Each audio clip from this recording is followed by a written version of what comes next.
boa tarde. Estamos iniciando mais um programa Questão de Ordem.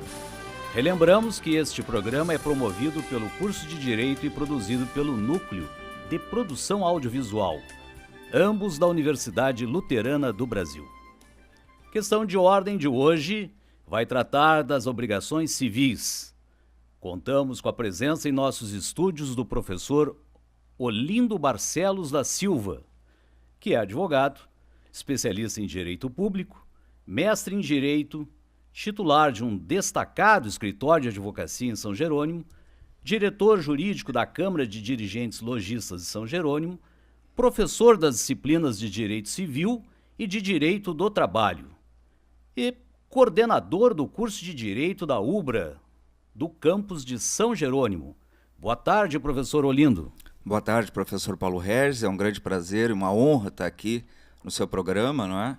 E boa tarde a todo o pessoal do curso aqui de Canoas, a professora Alessandra, a professora Carolina, a todos os colegas daqui. Professor Olindo, antes de nós tratarmos do tema das obrigações civis, queremos agradecer a vossa participação no programa Questão de Ordem de hoje e, sobretudo, registrar o ótimo desempenho dos alunos do curso de Direito da UBRA no campus de São Jerônimo. Esse desempenho se deu no Exame Nacional de Desempenho de Estudantes, ENAD, e no Exame de Ordem promovido pela OAB, bem como indagarmos qual é a receita para esse sucesso, professor Olindo. Professor, não há uma receita especificamente. Não há, no meu juízo, um modo de caminhar. Cada um tem o seu modo de caminhar. O que eu posso lhe noticiar, vamos dizer assim, é o caminho que nós escolhemos e que nós caminhamos. É um caminho onde professores e alunos juntos têm liberdade com responsabilidade. Eu tenho uma visão muito liberal, talvez, do ensino superior, não é? Eu acho que algumas questões devem ser suplantadas. O nosso curso é um curso noturno. Muitas vezes o aluno está cansado, muitas vezes o aluno é aquele aluno que trabalhou o dia inteiro. Então, eu sempre digo o seguinte: me peçam tudo que eu puder fazer eu faço, menos nota. Isso implica em estudar. Isso implica em estudar, isso implica em qualidade das avaliações. Os professores sabem disso, pensam da mesma forma, ou seja, um pensamento, não é um pensamento meu, é um pensamento do curso, ou seja, nós conseguimos criar, vamos dizer assim, uma identidade na busca de objetivos. Isso não quer dizer que todos pensem da mesma maneira. Existem professores que têm uma visão mais conservadora, outros uma visão dita mais avançada, mas a nossa maneira de pensar é o ensino superior é a partir da universidade, a universalidade de visões, a universalidade de posições onde as visões diferentes se encontram, se debatem, e, claro, que de uma maneira harmoniosa e educada. Nós lhe agradecemos por essa manifestação, professor Olindo. E já desde logo vamos partir, então, para as obrigações civis. Professor, o que são obrigações civis? No que elas diferem das obrigações normais do nosso dia a dia? E por que essas obrigações impactam a vida de todos nós? Pois é, professor. Eu digo sempre o seguinte, que obrigações civis são a vida. Ou seja, e digo isso para os alunos, por que eu gosto dessa disciplina? Porque são aquelas obrigações que nós passamos o dia inteiro cobrando ou cumprindo sem nos darmos conta. Nós temos obrigações legais, por exemplo, pagamento de tributos, prestar o serviço militar, enfim, são obrigações que a nossa vontade, sobre a qual a nossa vontade não tem a menor importância. As outras todas, e aí nós temos o grande universo, não é, da vida, estão ligadas à nossa vontade. Ou seja, se nós pegamos um ônibus, nós temos para com a empresa de ônibus uma relação de consumo, uma obrigação civil. E uma vez eu perguntei em sala de aula qual era a primeira coisa que a pessoa fazia quando acordava. Geralmente diz, olha, eu acendo a luz. Sim, mas tu recebe a energia porque tem um contrato com a prestadora de serviço. Até que uma vez eu fiz essa pergunta para uma aluna muito sincera e a resposta não foi exatamente a que eu esperava, portanto, aboli, vamos dizer assim, essa pergunta. Sim. Mas eu digo isso, o sujeito acorda, vai no banheiro, ele pega uma pasta de dente, que é objeto de um contrato de compra e venda, ele pega uma escova de dente, que é objeto de outro contrato de compra e venda, e aí nós estamos falando em obrigações civis, ele gira lá a torneira, vem água, porque ele tem uma obrigação e a concessionária do serviço com Quer ele. dizer que independe, são obrigações civis tanto no âmbito público como no âmbito privado. Certo, no âmbito público, no âmbito privado, a partir do acordo de vontades. Correto. Certo? Então eu sempre digo o seguinte: o sujeito pode passar a vida inteira sem pagar um tributo. Ele é um sujeito sem posses, ele não adquire nada. Ele pode passar a vida inteira sem que o direito penal lhe toque de alguma forma. Com Perfeito. todo respeito aos penalistas, eu gosto muito de direito penal e fiz muito direito penal no começo da minha carreira. Certo? Mas ele pode, se ele não praticar crime nenhum, se ele não for vítima de crime nenhum, ele passa a vida inteira ao largo disso. Nas obrigações civis, ele não consegue fazer, porque elas estão intimamente ligadas à vida. Perfeitamente. Outra questão que nós queremos formular. Para que nós possamos melhor esclarecer os nossos ouvintes, nós solicitamos, professor, que o senhor estabeleça uma diferenciação entre obrigações civis e os direitos reais.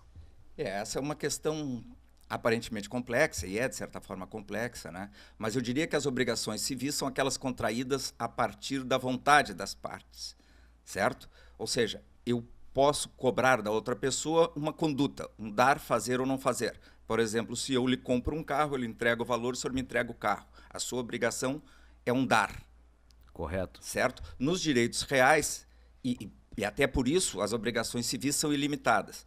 Os direitos reais são limitados ali no artigo 1225 e se tem um direito sobre uma coisa.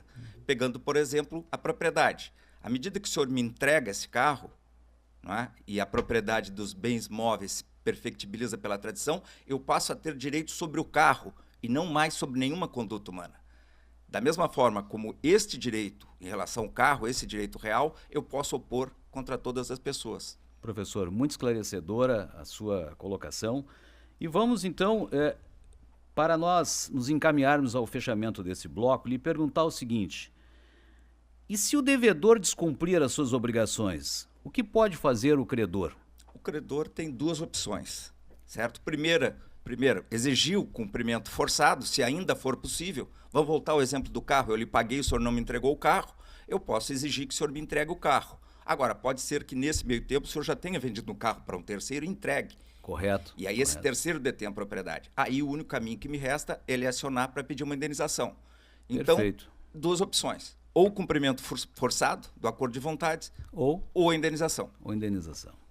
Muito bem, nós vamos fazer um pequeno intervalo e no próximo bloco trataremos das obrigações fungíveis e infungíveis, modais, subsidiárias e solidárias, bem como as obrigações de não fazer. Nós já voltamos.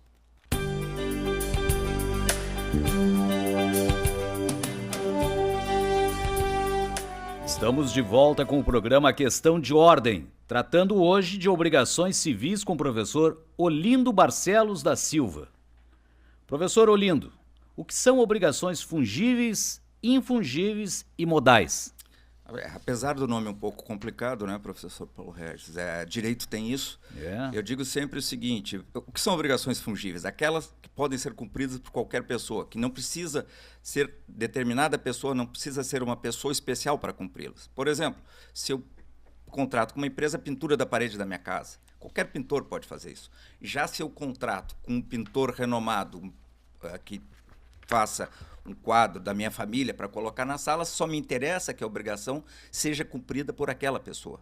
Por Correto. outra pessoa não adianta. Correto. As obrigações modais, por sua vez, são aquelas que dizem ao modo, aquelas com encargo, ou seja, por exemplo, faço uma doação disto para que seja realizada aquela atividade. É condicionado? É condicionada, ela já dá o modo de cumprimento Perfeito. da obrigação. Por isso modais, porque ela já traz junto o encargo.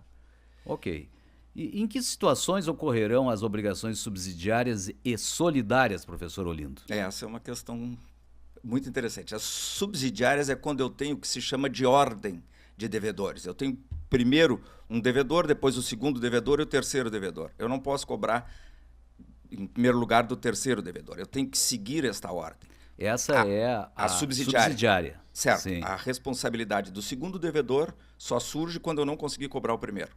Perfeitamente. A do terceiro só surge quando eu não conseguir cobrar os dois primeiros. A solidária não. A solidária se diz que pode ser ativa, aí todos têm o crédito e podem cobrar todo o crédito, ou passiva, ou seja, todos os devedores devem tudo. Eu posso cobrar de qualquer um dos devedores a dívida toda e ele tem que me pagar. Depois ele vai se ressarcir. A escolha é do credor. A escolha do O credor. credor dirige a cobrança a quem ele entender. Aquele entender dos devedores que solidários. está mais apto, por exemplo. Exatamente. É isso? Exatamente. Aquele Tá que bem. tem melhores condições. E esse depois, por isso que se diz que há uma multiplicidade de vínculos, esse depois vai cobrar dos outros devedores solidários. Mas ele tem que primeiro satisfazer na integralidade o credor. Professor Olindo, dando prosseguimento, o que são obrigações de fazer e de não fazer?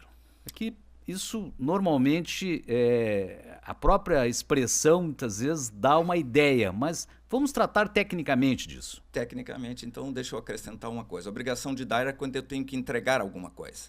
Certo. De fazer é uma prestação, é algum serviço que eu tenho que fazer. E o não fazer é uma abstenção. Correto.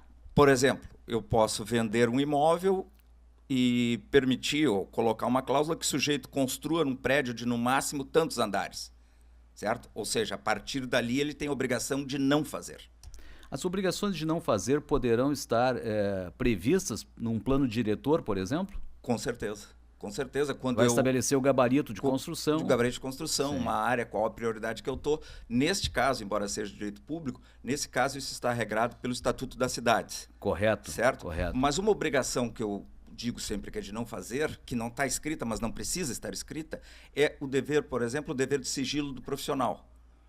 Não é? Se o senhor é médico, eu vou, lhe procuro, faço uns exames, o senhor tem a obrigação automática de não sair divulgando o resultado dos meus exames. Isto é o quê? Isto é uma obrigação de não fazer. Quando eu contrato um serviço com exclusividade, eu estou contratando um fazer para mim e um não fazer para terceiros. Perfeitamente. Então é algo que está plenamente integrado na nossa vida e às vezes a gente não se dá conta. E no âmbito da relação do cliente com o advogado também existem obrigações de não fazer, né? Eu acho que sim, com certeza existem. Sob o aspecto do ético profissional. Claro, o aspecto ético profissional. Revelação de questões. Imagina, por exemplo, um penalista, né, um advogado criminalista que sai dando detalhes sobre determinado crime que o cliente está acusado. E mesmo na esfera civil, não é? Às vezes nós temos problemas de família, às vezes nós temos situações que o advogado não pode estar revelando. Não pode por um dever ético e por um dever legal. Perfeitamente, professor Olindo. Quando o senhor fala em obrigações no âmbito civil, e o senhor acabou de falar no âmbito penal, como é que transita essa questão? As obrigações também, elas perpassam o terreno do direito civil e atingem outros ramos do direito? Como é que nós podemos esclarecer isso para os nossos ouvintes? Eu digo sempre assim, professor, que não existe a gavetinha do direito civil, a gavetinha do direito penal, a gavetinha do direito administrativo. Essa divisão é muito mais pedagógica. Não é? Então, se nós pegarmos, aí saindo um pouco da obrigação pelo acordo de vontades, mas a obrigação pelo ilícito civil, do artigo 186, nós vamos pegar uma definição de culpa muito parecida com a do Código Penal.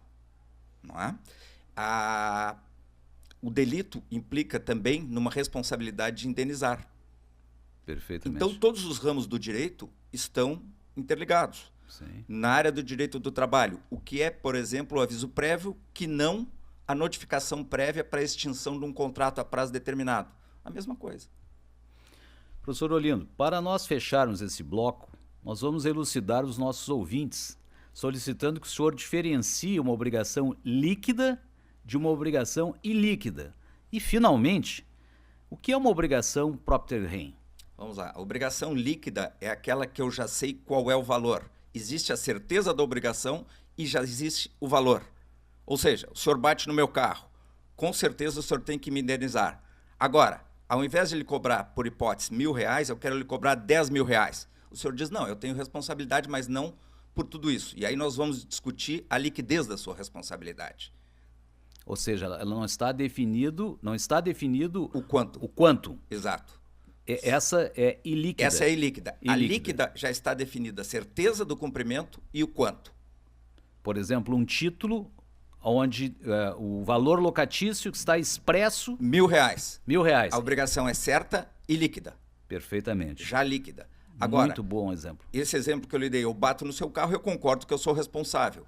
Eu tenho que lhe pagar. Essa obrigação já é certa. Ok. Aí nós começamos a discutir valores para chegar na liquidez. Sim. Certo? E a obrigação propter rem, de novo, eu lhe digo, professor, aqueles nomes que assustam os alunos, né? Sim. É não mais com aquela obrigação que está ligada a um direito real. Propriedade, por exemplo. Se eu compro um apartamento, não é? A dívida de condomínio que existe ligada àquele apartamento passa para mim. Se eu lhe compro um terreno e o senhor estava devendo IPTU, eu passo a ser o devedor do IPTU. São aquelas obrigações que seguem a destinação do imóvel. Vamos explorar um pouquinho mais isso. Claro. No âmbito da aquisição de um imóvel, que sobre ele, o senhor acabou de dizer que recai uma dívida tributária. Certo. O comprador, ele assume a dívida automaticamente. Automaticamente, por quê? Porque é uma obrigação propter rem. Vamos explorar esse exemplo. Eu comprei um apartamento do senhor, lhe paguei, o senhor me escriturou. Eu não exigi certidão negativa nenhuma. À medida que eu escrituro esse imóvel passa a ser meu, se o senhor tem uma dívida de condomínio e uma dívida de IPTU, essa dívida já é minha. Mas eu como comprador, posso buscar do alienante regressivamente o pagamento dessa dívida? Regressivamente, sim. Mas ante o credor original, eu tenho que satisfazer. Eu tenho que satisfazer, por exemplo, a dívida de taxa de condomínio junto ao condomínio. Eu tenho que satisfazer o IPTU junto à prefeitura. Essas são dívidas minhas. Por quê? Porque é uma obrigação propter rem. Eu comprei o imóvel, junto vieram essas dívidas. Aí depois eu posso ir atrás do vendedor. O indivíduo compra um imóvel numa praia, onde lá existe uma área chamada terreno de marinha. O comprador não faz não toma os cuidados necessários para verificar se existem dívidas para com a União. Ele compra um imóvel, futuramente ele é apontado como devedor desse tributo. Seria esse o quadro? Também, porque na verdade essa dívida segue, vamos dizer assim, o destino do imóvel. Não é? Eu brinco dizendo, eu leciono obrigações e contratos, eu brinco dizendo o seguinte: todo mundo sabe fazer contrato. Se pegar o escritório ali da esquina de outro tipo de atividade, salão de beleza, sei lá o que for, né, sem nenhum preconceito, sabem fazer contrato, até que dá problema. E quando dá problema, então vão atrás do profissional. Sim. Na verdade, a grande maioria dos contratos não são formais, não precisam de forma especial. Não é? Mas se a gente adota uma forma, é justamente para prever esse tipo de situação. Por exemplo, o contrato de locação. O contrato de locação é um contrato não solene, um contrato não formal. Eu posso fazer esse contrato de locação verbal. Só vou vir a ter problemas depois para fixar bem as cláusulas. Perfeitamente. Nós vamos fazer um pequeno intervalo e nós já voltamos.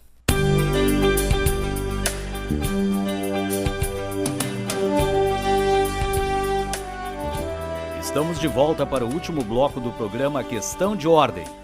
Hoje abordando as obrigações civis com o professor Olindo Barcelos da Silva. Professor Olindo, no cenário do direito das obrigações, é comum falar-se em cessão de crédito e também em subrogação. O senhor poderia esclarecer esses conceitos para os nossos ouvintes? A cessão de crédito é quando eu sou credor de uma pessoa ou de uma instituição e passo esse crédito para um terceiro. Recebo um valor, é uma relação negocial, e passo esse crédito para outra pessoa e passa a ter um novo credor. A subrogação é não mais do que a substituição do credor. Ou seja, eu sou o seu avalista, por hipótese, o senhor não pagou a dívida, eu vou e pago, porque eu sou o terceiro interessado, essa dívida pode recair sobre mim, e me subrogo, ou seja, substituo o credor original, com todos os direitos e garantias que ele tinha. O senhor poderia elucidar através de um exemplo, só para que nós tenhamos aqui alguma situação prática? Vamos lá. Foi feito um empréstimo ao devedor, esse devedor me deixou como fiador, eu aceitei ser o fiador. Correto. Né, uma obrigação de garantia, e junto a essa obrigação, a essa garantia, existe uma garantia real, ou seja, também um terreno foi dado em garantia. O devedor original não paga, eu pago. Perfeitamente. O banco. Eu me subrogo nos direitos do banco, ou seja, aquele terreno que foi dado em garantia ao banco continua em garantia daquela obrigação. Ou seja, não extingue a obrigação, transforma só o polo ativo, transforma o credor. Ótimo, ótimo. Professor Olindo, em que situações o devedor poderá lançar mão da consignação em pagamento? A consignação e pagamento é daquelas situações assim muito amplas, ou seja, quando o credor, por exemplo, não quer dar ou não pode dar quitação. Hipótese, eu entendo que lhe devo 10 mil, o senhor me entende que não, que eu lhe devo 12 mil. Então eu vou ao juízo, vou ao Poder Judiciário e digo, aqui estão os 10 mil que eu devo ao professor Paulo Regis. Eu não quero incidir em mora e não quero ser um devedor inadimplente. Esse é um aspecto relevantíssimo. O senhor não quer incidir em mora. Então, o fato de consignar significa que, dali em diante, não estaremos sujeitos à mora. Se eu ganhar a ação, Sim. Não. A mora é nada mais que o não pagamento por culpa do devedor. Se ganhar a ação. Se ganhar a ação. Certo? Esse é uma das hipóteses. Outra hipótese é eu não saber exatamente quem é o meu credor. Por exemplo, eu fiz um negócio com o João, com o sujeito A, o João morreu, existem 18 filhos e os 18 se dizendo credores da dívida integralmente. O que eu faço? Eu vou a juízo, vou ao Poder Judiciário e digo, aqui está a minha obrigação. Essa coisa está pendendo de litígio. Portanto, o judiciário diga para quem vai a obrigação. Essas são as facilidades do professor, né? O professor sempre consegue decodificar, trazer ao aluno, né, a forma mais tranquila para nós entendermos, muitas vezes, uma relação complexa. Muitas vezes é uma relação complexa. O leigo complexa, diz que nós falamos juridiquês, não é isso? Eu combato muito o juridiquês, professor. Mas esses dias eu gosto de contar, advogado, geralmente, professor, gosta de contar as histórias a seu favor, eu vou contar rapidinho uma contra. Sim. Esse tempo eu estava conversando com a minha esposa, que é médica, e eu disse, olha, eu combato muito isso. Aí ela me disse, olha, mas às vezes tu fala de uma forma que eu não entendo nada. Eu brinco dizendo que deu para ouvir o meu ego desabando. Bom, professor Olindo, por derradeiro, nós gostaríamos que o senhor esclarecesse qual é a diferença entre cláusula penal e perdas e danos. A cláusula penal é associada à multa contratual, ou seja, a cláusula penal é aquele valor que as duas partes estabelecem para o caso de não cumprimento do acordo. E ela é limitada, artigo 412 do Código Civil, em 100% do valor da obrigação. Ainda há a possibilidade do judiciário diminuir, artigo 413, diminuir essa cláusula se o pagamento foi substancial. Ou seja, ela é limitada, é fixada previamente e pode ser diminuída pelo Poder Judiciário. As perdas e danos, não. As perdas e danos são aquilo que o sujeito perdeu, mais o que ele deixou de ganhar. Por exemplo, eu bati um carro, agora eu não bati no seu carro, eu bati no carro de um motorista de táxi. O que esse motorista de táxi vai me cobrar? As perdas e danos. O conserto do carro, que foi aquilo que ele perdeu, Perfeito. E o lucro que ele tem naquele período em que o carro ficou parado, que foi o que ele deixou de ganhar. E a perda de uma chance, o que significa? Aí já é da responsabilidade civil, mas aí isso vem da doutrina francesa, que o senhor conhece muito melhor que eu, né? Mas aí é na responsabilidade civil quando havia uma possibilidade de que o sujeito não tivesse tido um dano e aquilo lhe foi furtado, aquilo lhe foi perdido. E durante esse processo judicial, na hipótese de que nós estejamos litigando, é comum, além da perdas e danos, também cumular com esse pedido de... A perda de uma chance? Uma perda de uma chance. Com certeza. Aliás, se alega muitas vezes isso, em função da perda de uma chance, eu tive perdas e danos. E aí vai se discutir se aquela chance efetivamente era viável, era possível, ou era uma quimera, um sonho. Professor Olindo, antes de nós nos encaminharmos para o encerramento, questão de ordem, gostaria de pedir que o senhor deixasse uma mensagem aqui, uma mensagem para os nossos acadêmicos. O direito civil, que é muito amplo, mas especialmente dentro das obrigações civis, que mensagem o senhor deixaria para os nossos acadêmicos? Bom, eu deixaria a seguinte, né? Estudem, quando estiverem muito cansados, estudem mais um pouco. Direito é leitura. Hoje existem outras facilidades, outros métodos, como vídeos, como textos na internet, como filmes. O próprio questão de ordem. O próprio questão de ordem, por exemplo, que era algo que não tinha no meu tempo e é uma iniciativa genial. Mas, basicamente, direito é leitura. Leitura e reflexão. Leitura e reflexão. Eu vislumbro que os nossos alunos hoje têm uma dificuldade maior de reflexão do que a minha geração. Por quê? Porque eles têm uma carga muito grande de informação. Uma geração não é melhor que a outra. Mas eles têm uma carga muito grande de informação que nós não tínhamos. Então, se chegar aos 15 anos e comparar um menino de 15 anos do meu tempo, de 15 anos hoje, nós éramos quase deficientes mentais, porque eles têm uma carga de informação muito grande. Mas, às vezes, quando precisa reflexão, lá aos 20 anos, eles passam a ter um pouco mais de dificuldade, exclusivamente porque eles não treinaram essa capacidade de reflexão. E a leitura, quando o senhor menciona a leitura, é a leitura dos tratados, da literatura da doutrina, ou o senhor também recomenda que o aluno avance para outros instrumentos jurídicos? Eu acho que leitura, outros instrumentos jurídicos e todo o tipo de leitura. Não só leitura técnica. Romance, agora, por exemplo, eu acabei de ler o Sapiens. Literatura. Literatura, que é fantástico. Isso ajuda a formar o pensamento e a forma reflexiva, né? A forma reflexiva, o pensamento e a forma de expressão. Não existe, o senhor sabe disso, porque o senhor tem muito mais experiência que eu na docência. Não existe nada mais... Não vamos falar de tempo. Não vamos falar de tempo. Mas nada mais dramático do que um professor pegar uma prova, às vezes notar que o aluno sabia aquela questão, mas não colocou de uma maneira correta. E aí? Isso é um drama. Eu dou certo para uma resposta que não foi colocada de maneira correta, eu estou fazendo uma injustiça. Eu dou errado para um aluno que eu estou vendo que sabe a resposta, também é uma injustiça. Perfeitamente. Nós agradecemos mais uma vez a presença no programa Questão de Ordem do professor Olindo Barcelos da Silva, que é o coordenador do curso de Direito da UBRA no campus de São Jerônimo. O nosso programa fica por aqui. Nós voltaremos na próxima quinta-feira para tratarmos de mais um tema jurídico. Até lá!